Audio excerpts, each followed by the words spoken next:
समझेंगे आसमानी बिजली क्या होती है लाइटनिंग स्ट्राइक जिससे कि व्यक्ति की मौत हो जाती है, और बादल गरजने से आवाज क्यों हो जाता है जिसे थंडर स्टॉर्म कहते हैं। क्या इन बिजली से बचा जा सकता है? क्या एक ही जगह पे कई बार बिजली गिर सकती है? क्या इसे हम स्टोर कर सकते हैं? तो समझिए, देखिए बिजली में सबसे पहला एक चीज आता है कि इसमें हमको साउंड बाद में सुनाई देता है, आवाज पहले दिख जाती है। तो इसका तो नॉर्मल रीजन है, आवाज की जो गति होती है वो बहुत धीमी होती है, इसलिए आवाज बाद में आता है। तो स्पीड तेज होने की वजह से लाइट पहले आ जाता है और साउंड बाद में आती है। गर्मी में पानी जो होता है भाप बनकर ऊपर उठ जाता है, और भाप बनकर जब ऊपर उठता है तो ऊंचाई पे जाने पर प्रत्येक 165 मीटर की ऊंचाई पे जाने पर टेम्परेचर में 1 डिग्री सेल्सियस की कमी आ जाती है। ये कमी क्यों आती है आपको ज्योग्राफी में बताएंगे। और ये जब ऊपर जाते हैं तो ये बर्फ के छोटे छोटे टुकड़े का रूप ले लेते हैं, जिसमें आप लोग कई बार देखते होंगे आसमान से बर्फ गिरता है।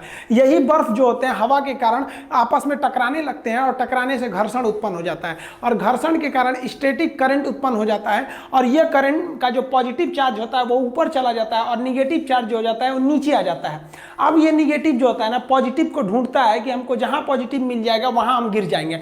अब जब जमीन, देखिए जब बादल आते हैं तो जमीन पे हवा भी चलने लगती है, आंधी वगैरह भी आने लगता है, तो जिस वजह से घास वगैरह घर्षण के कारण इनमें भी चार्ज उत्पन्न हो जाता है। अब इनका जो चार्ज होता है पॉजिटिव ऊपर होता है, निगेटिव को तो लेके चला जाता है अर्थ। अब देखिए ये निगेटिव पॉजिटिव को खोज ही रहा था, मिल गया और यहाँ गिर जाता है। इसी को हम लोग वज्रपात कहते हैं, बिजली का गिरना कहते हैं। आसमानी बिजली जो गिरती है, इस बिजली का जो वोल्टेज होता है ना 10 करोड़ वोल्ट होता है। हम लोग के घर में जो करंट आता है 220 का आता है, 10 करोड़ वोल्ट मारेगा ना आदमी कौवा बन जाता है। इसको हम 100 मेगावाट की बिजली बोलते हैं। और इसमें जो करंट होता है वो 10,000 एम्पियर होता है। 5 एम्पियर के करंट पे आपका फ्रिज, वॉशिंग मशीन, कूलर ये सब चल जाता है 5 एम्पियर पे। और ये जो होते हैं सोचिए 10,000 एम्पियर का करंट लगता है इसमें। इसमें जो हीट निकलती है वो हीट जो होती है 27,000 से लेकर 30,000 डिग्री सेल्सियस होता है। सूर्य का तापमान जो होता है 6,000 डिग्री सेल्सियस सरफेस का। अब बताइए ये इतना भयानक टेम्परेचर होता है, और लेकिन इसमें सबसे बड़ी बात यही होती है इसकी टाइमिंग बहुत कम होती है, 0.0005 सेकेंड। ये मिली सेकेंड में होता है, इतना कम समय के लिए होता है कि ये ज्यादा खतरा नहीं उत्पन्न कर सकता है। अब समझते हैं इसमें आवाज क्यों आती है।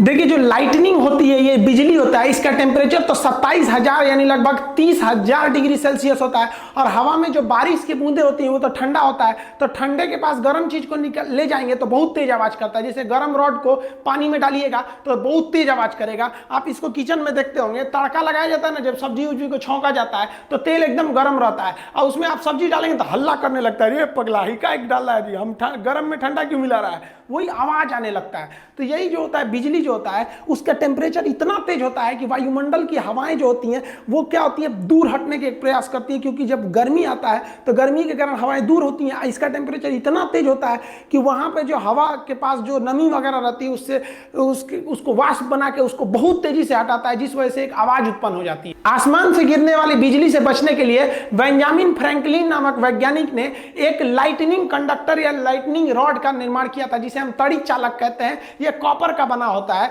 यह क्या करता है, इसको हम लोग घर के ऊपर लगा देते हैं, और इसे वायर के द्वारा, यहां आप देख रहे होंगे यहां मोटा वायर लगाया गया है, इस मोटे वायर के द्वारा इसे हम लोग अर्थ यानी ग्राउंड में कर देते हैं। जो ग्राउंड होता है वो एक चार्ज सिंक होता है, यानी इसमें कितना भी हाई वोल्टेज का करंट दे दीजिएगा पृथ्वी को, वो खींच के अंदर लेके चला जाता है। तो ये केवल इसको टांग देने से नहीं होता है, इसके साथ साथ इसके अंदर हम लोग को ग्राउंड भी करना रहता है। टावर में भी देखेंगे ऊपर ये जो होता है तड़ी चालक होता है, लाइटनिंग रॉड, और इसको वायरिंग द्वारा नीचे ले जाया जाता है। तड़ी चालक कॉपर का बना होता है। इसमें होता क्या है कि बेंजामिन फ्रैंकलिन ने कहा कि आप जो करंट आ रहा है उसको जल्दी से जल्दी ग्राउंड पे भेजिए। अगर वो ग्राउंड पे चला जाएगा ना तो कोई दिक्कत नहीं है, आप बगल में भी खड़े रहेंगे तो कुछ खास प्रॉब्लम नहीं होगा, लेकिन उसको तेजी से भेजना बहुत जरूरी है, नहीं तो आपके लिए घातक हो जाएगा। सोचिए क्या होगा अगर कोई हवाई जहाज हवा में जा रहा है उस पर बिजली गिर जाए, जहाज गिर जाएगा, कुछ इफेक्ट नहीं पड़ता है। जहाज जो होते हैं ड्यूरेलमीन के बनाए जाते हैं, अल्युमिनियम का वो एक एलॉय होता है, और इसकी एकदम चिकनी पेंटिंग की जाती है ताकि इस पे जब भी बिजली गिरे तो इतना करंट जो होता है वो करंट चारों ओर फैल जाए। और ये जो राउंड शेप का जो एरोप्लेन होता है तो वो चारों ओर बिजली फैल के नीचे चली जाती है। दूसरा एक और बात समझिए, जो एरोप्लेन होता है अंदर से खोखला होता है, और आप पढ़े होंगे फैराडे का केज, एक पिंजड़ा बनाया था फैराडे ने, और उस पिंजड़े पे बिजली देते थे और अंदर रहते थे, तो उन पे बिजली नहीं आती थी, क्योंकि बिजली जो होती है सरकमफेरेंशियल फ्लो करती है और एकदम शॉर्ट रास्ता खोजती है। तो आप कहेंगे सर पिंजड़ा को छुएंगे तो नहीं मारेगा। देखिए यहाँ पिंजड़ा को टच भी कर दीजिएगा ना तो हाई वोल्टेज का करंट भी नहीं मारेगा। क्यों? क्योंकि ये पिंजड़ा बहुत ही बढ़िया कंडक्टर से बना हुआ है, जितनी बिजली मिल रही है उसे फटाक से ये ग्राउंड में भेज दे रहा है। आप छुइएगा तो आपके लिए कुछ छोड़ ही नहीं रहा है। तो ये जो हवाई जहाज होता है एक पिंजड़ा का काम करता है, हम अंदर सेफ बैठे रहते हैं, क्योंकि करंट सरकमफेरेंशियल बाहर बाहर फ्लो करके और नीचे चला जाता है। इसीलिए कहा जाता है कि जब बिजली तड़कती है तो सबसे सुरक्षित जगह आपके लिए कोई कार होता है, कार के अंदर घुस के बैठ जाइए, कार वही फैराडे के पिंजड़े के समान काम करता है। जब भी बिजली गिरती है तो वो जल्दी से जल्दी किसी कंडक्टर को खोजती है। यहां आपको कुछ सावधानियां बरतने की जरूरत है। हम बता देते हैं कहां कहां ज्यादा बिजली गिरने की संभावना होती है। जैसे बिजली तड़कता है तो आपका मोबाइल जो होता है टावर से कनेक्ट रहता है, इसलिए बिजली मोबाइल की ओर तेजी से भागता है। देख रहे हैं ईश्वरी बतिया रही है, पता नहीं कहां, खूब मन से बतिया रही है। यह है ना, अभी थी हो जाएगी, जैसे बिजली गिरेगा थी। तो इसलिए जब बिजली गिरे ना तो नहीं कि छत पे बतिया, हाँ खाना खा ली, ये सब नौटंकी नहीं, अंदर रहना चाहिए, गिर जाएगा तो थे हो जाएंगे आप। पेड़ वगैरह के पास भी बिजली ज्यादा गिरती है। अब लोग कहते हैं दुधारू पेड़ के पास बिजली ज्यादा गिरती है। देखिए दुधारू पेड़ जिसमें दूध वगैरह होता है, जैसे बरगद को ऐसे मारिएगा तो हल्का हल्का दूध निकलने लगता है उसमें लिक्विड, तो दुधारू पेड़ से मतलब नहीं है। देखिए दुधारू पेड़ जो होते हैं ना उसमें ज्यादा भीगा होता है, वो जो भीगा वो ज्यादा होता है, इसलिए वो ग्राउंड से ज्यादा जुड़े रहते हैं। अब जो बिजली आ रही है वो ग्राउंड पे जाना चाहती है, उससे पहले ही आपको 20 फीट ऊपर पेड़ मिल जाएगा, कहेगा इधर से चलो ना। इसलिए बिजली गिरते समय या बारिश के समय पेड़ के नीचे नहीं रहना जाता है। जब बिजली तड़क रही होती है तो इस पर गिरने की संभावना ज्यादा रहती है। खाली मैदान में बिजली बहुत तेजी से गिरता है, इसलिए खाली मैदान में भागना नहीं चाहिए, वरना भागेंगे तो आप ही के ऊपर गिर जाएगा। खाली मैदान पे बैठ जाना चाहिए, उसको हम समझाएंगे। खाली मैदान पे भी गिरता है, खिड़की वगैरह पे मत झांकने लगिएगा, ऐसे लोहा का रेलिंग पकड़ के वाह बहुत अच्छा बिजली तड़क रहा है, गिर जाएगा, इसी पे चल जाएंगे आप। यहाँ पे जो बिजली होती है वो तालाब के पास ज्यादा गिरती है, इसलिए बिजली के समय तालाब समुद्र के किनारे नहीं जाना चाहिए, क्योंकि वहां की बिजली गिरेगी तो ग्राउंड लेते हुए आपको भी चली आएगी वहां पर। ये टावर से हमेशा दूर रहिएगा। हालांकि टावर के ऊपर तड़ी चालक लगे रहते हैं, लेकिन उसके पास में भी उसका असर ज्यादा रहता है। वो इतना हाई वोल्टेज रहता है कि थोड़ा सा भी आपकी जान ले सकता है।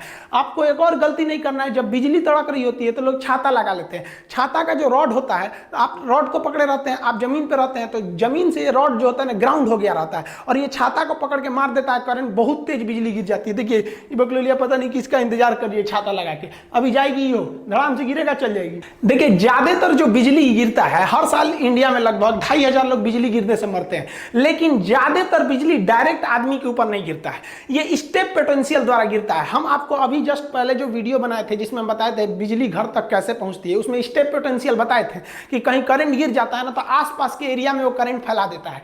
तो ये जो स्टेप पोटेंशियल हो जाता है ना, जैसे इस पेड़ पे बिजली गिरी, अब ये राउंड वाला एरिया देख रहे हैं ना, यहां तक इसका एरिया है, तो आप इस पेड़ से दूर में भी रहेंगे ना तो बिजली गिरेगा पेड़ पर, लेकिन आप उसके स्टेप पोटेंशियल के एरिया में आ गए हैं, आपको मार देगा। तो ज्यादातर जो बिजली गिरती है वो स्टेप पोटेंशियल के कारण ही मारती है, और ये डायरेक्ट से भी ज्यादा खतरनाक होती है, इससे ही ज्यादा लोग मरते हैं। एकदम टिप के आदमी को खोपड़िया पे नहीं गिरता, अगल बगल में गिरता है, उसके रेंज में आ जाने से आदमी की मौत हो जाती है। बिजली गिरने से जो मौत होती है उसका ज्यादा इफेक्ट जो होता है हमारे नर्वस सिस्टम ब्रेन पे पड़ता है, और हार्ट और लंग्स पे ज्यादा असर पड़ता है। ये एकदम सीज कर जाते हैं और इसका धड़कना रुक जाता है, जिस वजह से व्यक्ति की मौत हो जाती है। अब कहते हैं लोग कि मेल जो होते हैं पुरुष का साइन ऐसे होता है, मेल पे 80% बिजली गिरती है और फीमेल पर 20% गिरता है। आप कहेंगे ये सोचरी कैसे बच जाती है सब, देखिए बचती नहीं से, ये तो अंदर रहती है सब, जब से पैदा होती है सब लड़की सब, तो वो तो लॉकडाउन उन सब के लिए पैदाइशी लॉकडाउन है। लड़का बाहर और घूमते रहता है, मरते रहता है, कभी एक्सीडेंट से मरेगा, कचरा के मरेगा, कभी पतंग लूटने में मरेगा,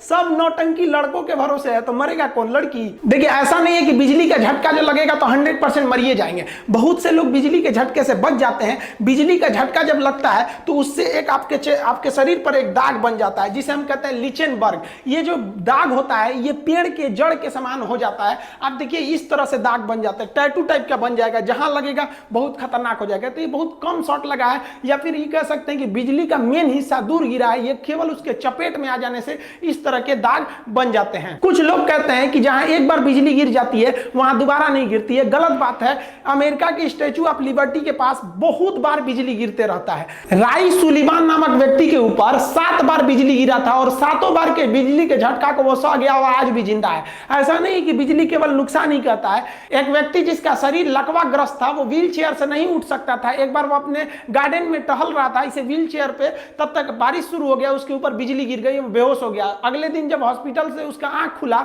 तो उसका दिमाग का जो नस वगैरह था वो ठीक हो गया और उसका लकवा ठीक हो गया, वो चलने लगा। तो ये वरदान भी हो सकता है किसी के लिए, लेकिन इसकी संभावना ना के बराबर है। आपको हम बताएं कि बिजली कहां गिरने की संभावना रहती है और हमें क्या नहीं करना चाहिए। आप समझते हैं हमें क्या करना चाहिए अगर हम बाहर कहीं गिर गए तब। देखिए, अगर आप कहीं मकान वगैरह में है तो सुरक्षित मकान के अंदर रहें, ये ज्यादा सुरक्षित है। लेकिन अगर आप खुले मैदान में है तो दौड़िए कभी भी नहीं, क्योंकि दौड़ने से आपके पैर के घर्षण से वहां पे इलेक्ट्रिसिटी जनरेट होती है और वो चार्ज को खींचने लगता है। आपको तुरंत नीचे बैठ जाना चाहिए। खड़े रहेंगे तो आपका एरिया ऊपर हो जाएगा और आप बिजली के संपर्क में आने से ज्यादा संभावना रहेगी। इसलिए बैठ जाना चाहिए और कान ढक के बैठना चाहिए कि कान के पर्दे पर कोई नुकसान ना करे। और एक दूसरे से कम 100 फीट का गैप बनाकर बैठना चाहिए, क्योंकि एक पास बैठने से वहां पर चार्ज को खींचने की संभावना बढ़ जाती है। क्योंकि हर एक व्यक्ति जो होता है वो अपने आप में एक कंडक्टर होता है, इलेक्ट्रिसिटी को ले जा सकता है। इसलिए एक पास बैठिएगा तो बिजली आके गिर सकता है। दूरी दूरी पर बैठना चाहिए। देखिए, ये जो बिजली होती है ये बादलों के टकराने के कारण ही उत्पन्न होती है और बिजली को हम 3 प्रकार से बांटते हैं। एक होता है इंट्रा क्लाउड लाइटनिंग, यानी जब बादल जो होता है, छोटा सा बादल का समूह होता है, इसी में एक ऊपर प्लस हो जाता है, नीचे माइनस हो जाता है और इसी में टकराने के कारण जो बिजली उत्पन्न होती है उसे इंट्रा क्लाउड कहते हैं। ये बहुत ही कम दिखाई देता है और इससे आवाज भी नहीं आती है। आप जितने भी बिना आवाज वाली बिजली देखे हैं वो इंटर क्लाउड होती है, यानी एक ही बादल दूसरे से नहीं टकराया है, अपने का ही चार्ज दूसरे को ट्रांसफर कर दिया है। अब जो दूसरा होता है वो क्लाउड टू क्लाउड, जैसे एक बादल इधर है और दूसरा बादल इधर है, अब बादल आपस में टकरा जाते हैं तो उसे क्लाउड टू क्लाउड लाइटनिंग कहते हैं। ये बहुत ही बड़ा होता है और इसमें आवाज बहुत ही तेज होती है। ज्यादातर आप यही देखते होंगे। अब एक होता है क्लाउड टू ग्राउंड लाइटनिंग, यानी बादल से सीधे ग्राउंड पे आ गया, तो इसको तो आप सीधे बोलते हैं वज्रपात, यानी बिजली गिर गया। ये बहुत भयानक आवाज करता है क्योंकि ये आसपास गिर गया रहता है। यही है, इसके बारे में तो हम आपको सब कुछ बता दिए। तो ये आप समझ गए क्या सावधानियां हैं, कहां गिर सकते हैं, कितने प्रकार का हो सकता है। नेक्स्ट वीडियो में हम समझेंगे कि राजनाथ सिंह रूस में गए और पुतिन ने उन्हें क्या दिया है और रूस से आया आईएल जहाज भारत के लिए कौन से हथियारों को लेके आया है। कुछ लड़कों का कहना है कि सर आप जो वीडियो बनाए थे कि चाइना को कैसे बाइकआउट किया जाए, चाइना के सामानों को बंदरगाहों पे क्यों ना फंसा दिया जाए, तो लोगों का कहना है कि शायद यही गवर्नमेंट ने सुन के ऐसा काम तो नहीं किया, लेकिन अभी इस पर कोई कंफर्मेशन नहीं है। लेकिन चाइना के जो शिपमेंट आ रहे हैं उन्हें चेन्नई और मुंबई बंदरगाह पर काफी देर तक रोका जा रहा है, वहां पर कस्टम के कारण। इसमें क्या हकीकत है इसको हम मिलेंगे नेक्स्ट वीडियो में, तब समझाएंगे। तब तक के लिए जय हिंद।